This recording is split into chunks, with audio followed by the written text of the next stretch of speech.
Well, just minutes from now, a whirlwind tour of President Trump and his family will come to an end. It was a 36-hour-long tour. That's it.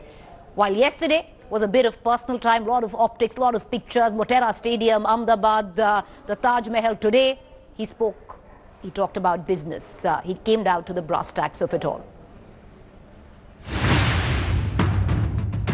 After the bonhomie, it was down to business. Big thrust on trade, terror and defense. Trump's mega endorsement of Prime Minister. I will say that the Prime Minister was incredible on what he told me. He wants people to have religious freedom, and very strongly. And he said that in India they have worked very hard to have great and open religious freedom. Prime Minister Modi is a very religious man, as you know. He's a very calm man, but he's actually a very, very strong person, very tough, actually. He's got that foremost in his mind, terrorism. He'll take care of it. Backs Modi on religious freedom and CAA. Namaste Trump, top focus on Newstrack tonight.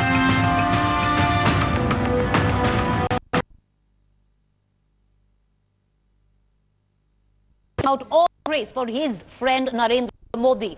Then, just a few hours later, he held a press conference where he answered many questions. What were the biggest takeaways? Well, number one, he endorsed the Prime Minister, where he said that under the Prime Minister Modi, religious freedom is paramount in the country. The other big takeaway was how he skirted the issue of Pakistan, where he said, when talking about Pakistan, he talked about Kashmir, he talked about mediation, and he also said that there are two sides to the story, something possibly India might not like.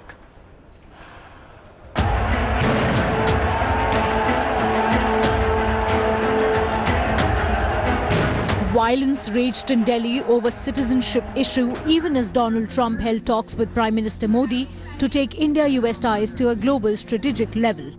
It was but obvious that the issue of Citizenship Amendment Act would come up as Trump held a press conference hours before he left for the United States.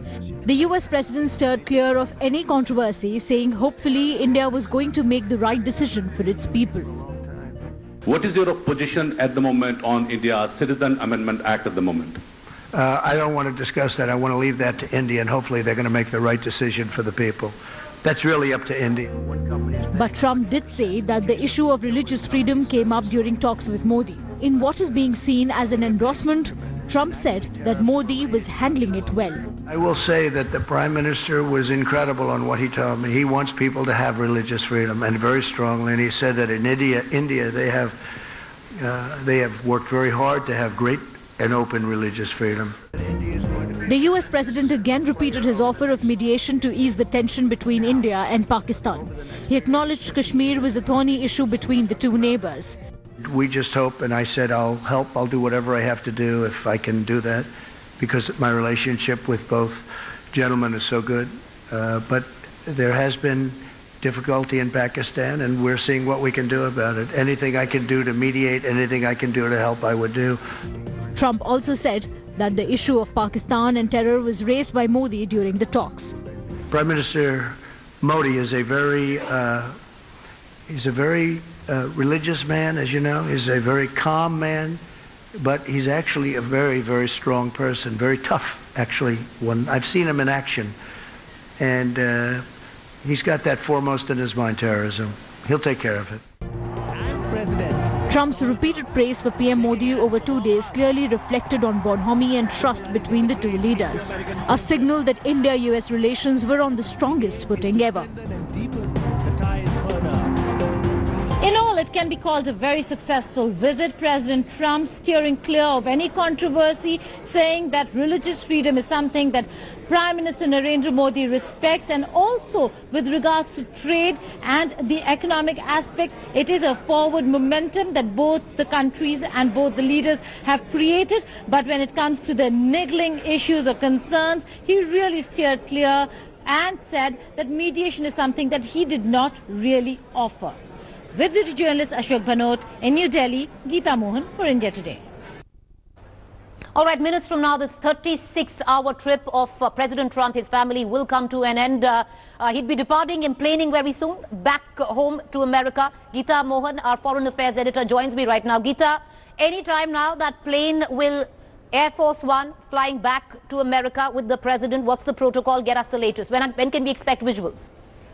Well, it's about around 10 o'clock, which is just about now, that he should be leaving for Washington, D.C. He'd be going via Germany. This was the last of his engagements, which was the state banquet, of a smaller affair than what used to be in the past. Around 90 guests is what we were being told. And he first met with the president and then had the state banquet with senior officials, ministers, certain members of the industrial sector, and certain members, CEOs from various other companies, including certain media houses. But the importance of the visit is how it culminated, how it ended. It ended rather successfully, not just for President Trump, who's taking back a lot of deals with him when it comes to the defense sector and the energy sector, Preeti, but also more importantly an endorsement for Prime Minister Narendra Modi, where in his last interaction he stood up and called Narendra Modi a very strong, calm, religious man, and who's ensuring religious freedom in the country. So to specific questions on CAA, he sidestepped them and spoke about religious freedom. And on Kashmir, he clarified that he never offered to mediate. So in all, for the Modi administration, it's a win-win, right, with all the right notes having been struck by President Trump. All right, Geeta, before I cut across to our other guests, we're also joined at this point of time by Ashok Sajjanhar. He's a former diplomat. I also have Irfan Nuruddin. He is Director, South Asian Center, Atlantic Council. Geeta, I want to come to you once again. And, with what you said, a win-win situation where India is concerned, it all went pretty much according to plan. But possibly, India would have wanted the President Trump to maybe sound a little tougher when it came down to Pakistan, because he seemed to have skirted most questions when it came down to Pakistan, saying there are two sides to the story. Imran Khan is a great friend of his. Is the Taliban deal possibly the reason behind this? Well, particularly, and yes, a very important question, Preeti, because of all the things that were a win-win and a positive, Pakistan was the only eyesore for India, because on Indian soil, from the moment Trump landed, he has only been praising Pakistan for all that Pakistan has done in fighting terror. And like you rightly pointed out, it is most probably to do with the US-Taliban deal that will be signed on the 29th of February. He also went on to say that on the issue of Kashmir, that there are two sides to a story when talking about Kashmir, clearly saying that while I've heard the Indian side, Pakistanis have their own version and their own side, but they both have to handle and deal with it. So yes, Pakistan certainly is an issue that has been a problem in the past, and in all probability, Preeti, will remain a problem in the future as well in the Indo-US ties. All right, Geeta, I'm going to come right back to you. Let's cut across to Ashok Sajjanhar. Ashok Sajjanhar, today, with what you heard, especially in that press conference, through the course of the day, as this 36-day tour comes to an end, what would be the biggest takeaway for you?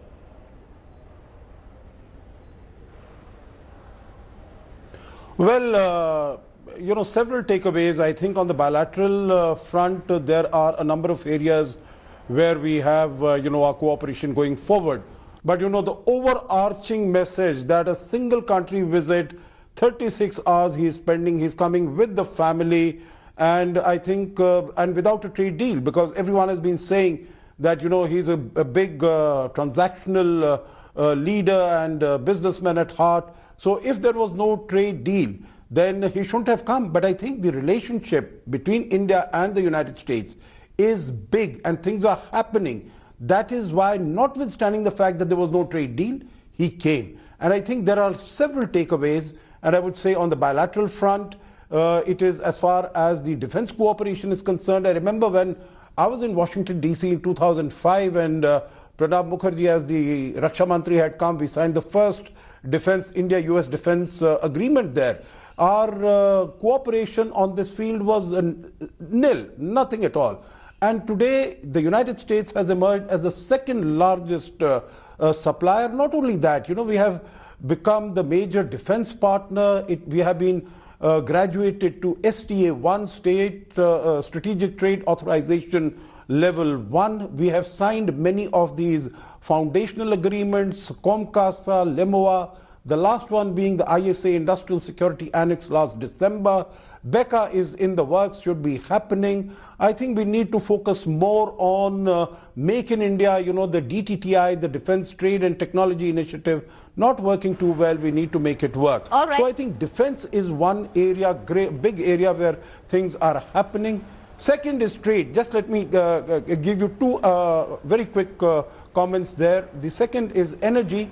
And on energy, we have $7 billion we imported last year, $9 billion or more we are going to import this year. So I think that is also a relationship to meet our energy security needs. And the third, on the global perspective, I would say, is his reference to the Indo-Pacific and the Quad, the assertiveness and the belligerence of China that we have seen in the Indian Ocean, in India's neighborhood. I think that is where India and the United States can collaborate to sort of, you know, ensure an open, free, prosperous Indo-Pacific and Indian Ocean. All right, okay. You know, Irfan Nuruddin, like President Trump is not somebody who really likes to travel. He's come here with his family. He spent solid 36 hours here, but he's also, Irfan, looking at a re-election later this year. He needs to take away something tangible back home. What do you think that is? Well, I mean, I don't think he takes away much that's tangible. He takes away a set of optics about being, you know, treated like a very significant, prominent statesman by India. India rolled out the red carpet. Mr. Trump is nothing if not a PR genius, right? I mean, he will turn that into a set of campaign ads that will talk about how much he is loved and how much he is respected by other countries, including in India. So it's going to be good PR, but there's nothing really to show for it. With all respect to your other guest, I mean, most of the accomplishments in this bilateral relationship have been in place for a while. There's nothing that this trip accomplished to move that agenda forward. And I would have to say that we have set the bar amazingly low for an American president if the measure of success is that he got on a plane to visit a partner that has been described by the previous presidents as one of the most important strategic allies for the United States in the 21st century. So simply getting on a plane and coming with the family for 36 hours should not be enough for India. I mean, it strikes me as setting the bar way too low for such an important relationship. Ashok Sajjanhar, with what possibly Irfan is saying, just possibly a lot of a spectacle there, but really not much meat in terms of any policy work or anything substantial.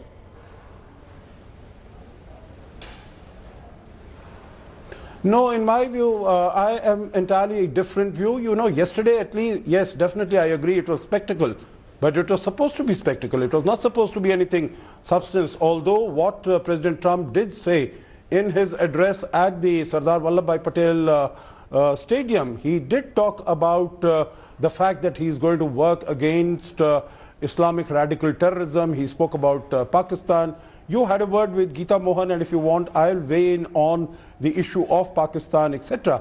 But to respond to your question, yesterday was spectacle as it was supposed to be, and today was business, was substance. And I think there is, you know, a lot of progress that we have made. As I said, on the bilateral issues, this has happened. On the trade issues also, you know, notwithstanding the fact that there is no trade deal inside, but trade is taking place, and United States is the largest trading partner of India and one of the only countries with which India has a trade surplus. It has been growing at more than 10% every year, as Trump himself said. 60% increase in trade over the last 3 years that he has been in office. I think things are happening and we need to take it forward.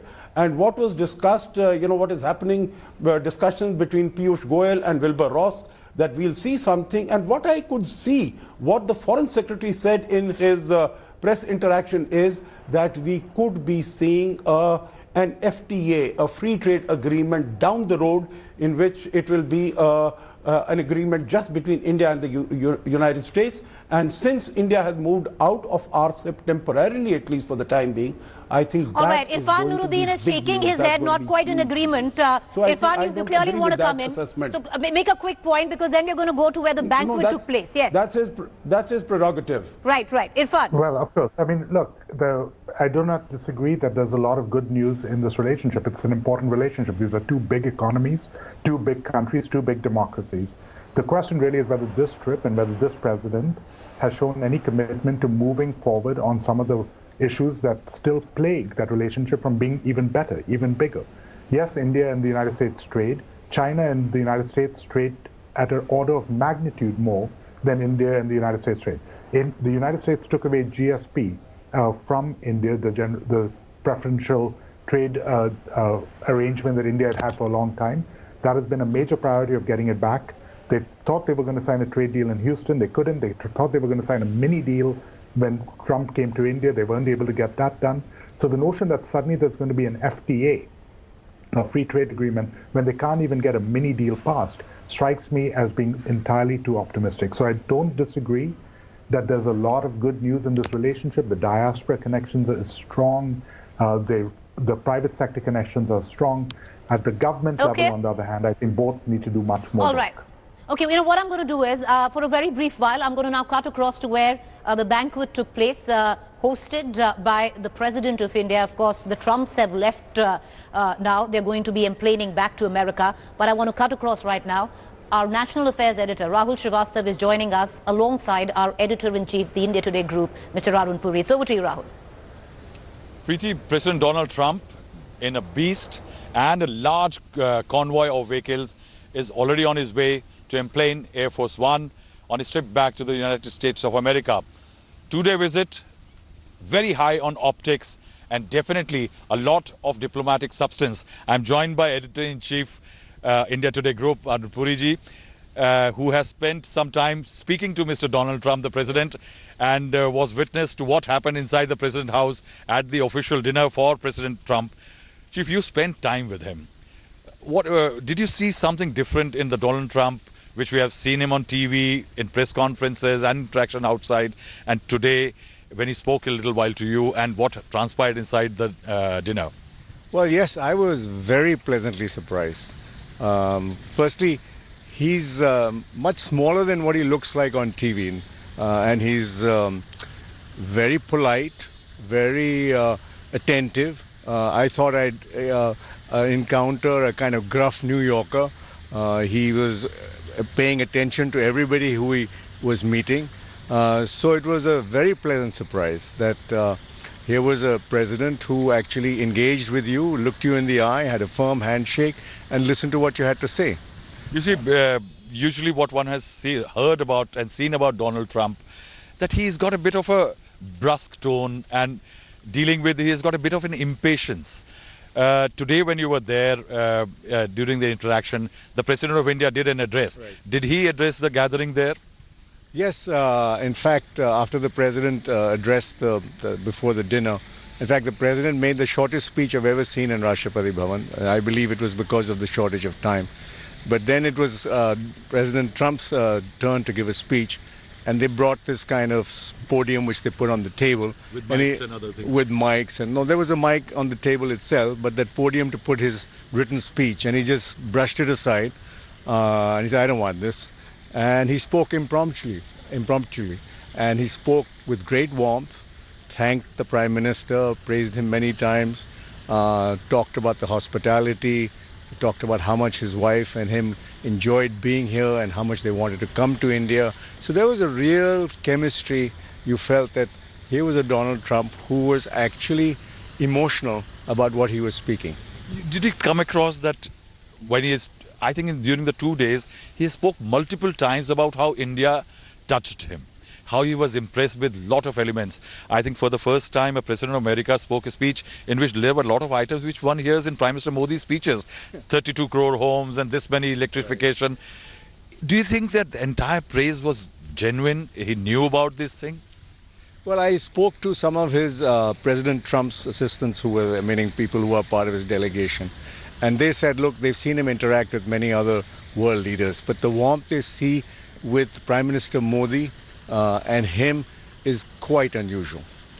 So I think it looks like that it's genuine and it's special and they really have some kind of a bond. We have seen our Indian leaders when they move from one event to another, there is a dress change. So how were the Trumps dressed for the occasion here? Well, I mean, President Trump was in his usual dark suit, so he was, I can't remember his tie, but he was dressed like he normally is. The First Lady was in a very elegant long gown. I asked one of the designer guests who was there with me, I said, what's the color of this gown? And she said it's called light rose. So she's, of course, you know, beautiful and attractive. And she was also very attentive, not stiff, very warm, went down the line, greeting everybody with great warmth. So they made a very good impression on people. Ivanka, because she's extremely popular on the social media.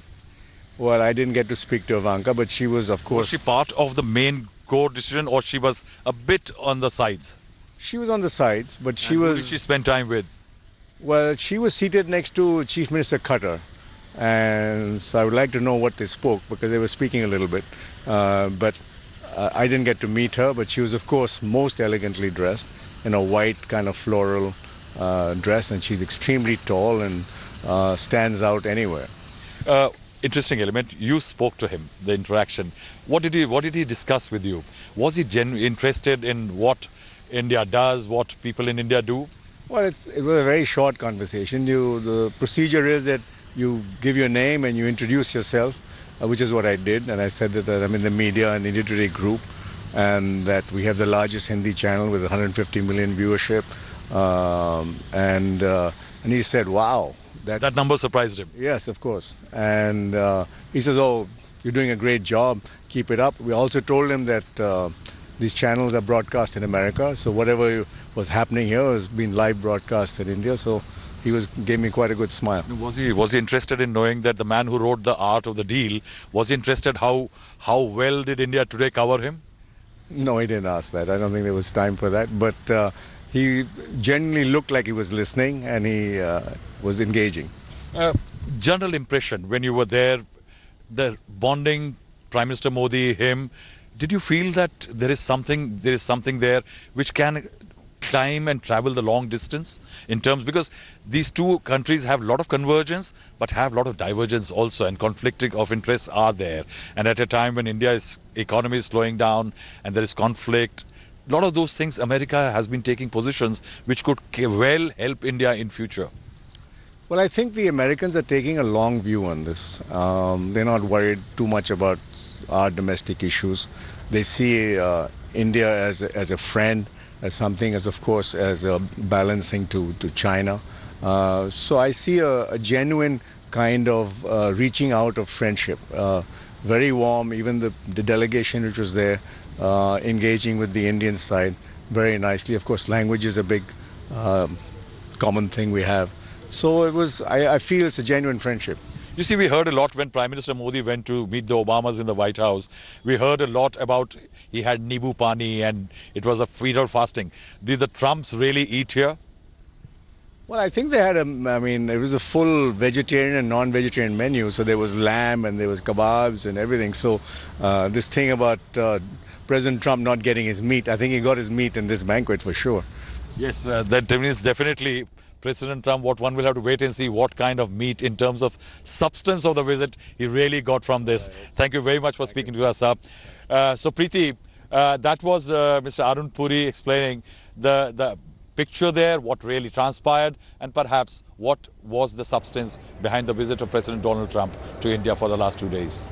All right, Rahul, thank you there. You know, what's really interesting is Ivanka Trump was actually seated next to the Haryana Chief Minister, ML Khattar. I'd really like to know how that conversation went. But thank you, Rahul, for joining us. Hi, everyone. Preeti Chaudhary here. Hope you like this video. For latest news and analysis, like and subscribe to the India Today YouTube channel. And don't forget to press the bell icon to stay updated. Thank you for watching.